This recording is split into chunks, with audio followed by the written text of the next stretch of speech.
म्हटलं ना, की वजन जरा कमी करायला पाहिजे, तर त्यांना बॉडी शेमिंग वाटतं. हो, हो, हो. हा एक इतका भयंकर प्रकार आहे, की बॉडी शेमिंग कसं? तुम्हाला डॉक्टर जेव्हा सांगतीये, की "अगं वजन कमी करायला पाहिजे, तुझं तब्येत नाहीये चांगली."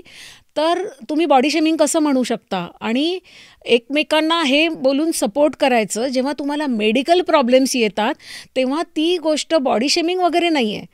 तुमच्या रंगाबद्दल कोणी काही म्हणलं, तर ते बॉडी शेमिंग तुम्ही म्हणू शकता किंवा काय एखादीचे केसांचा काहीतरी प्रॉब्लेम आहे, रंगाचा आहे किंवा काही दुसरी समस्या आहे, काही व्यंग आहेत, ते बॉडी शेमिंग असू शकतं.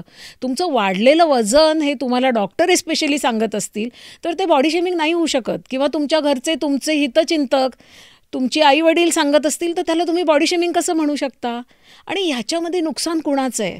याच्यामध्ये नुकसान तुमचं होतंय. त्यापेक्षा तुम्ही ते मनावर घेऊन काही केलंत, तर खूप चांगलं होणार आहे. तुमचंही चांगलं होणार आहे आणि तुम्हाला कॉन्फिडन्स माझ्या पेशंट जेव्हा वेट लॉस करून येतात, तेव्हा त्यांच्या चेहऱ्यावरचा ग्लो इतका छान असतो, की they are very happy, they are proud of themselves. त्यांना आत्मविश्वास मिळतो.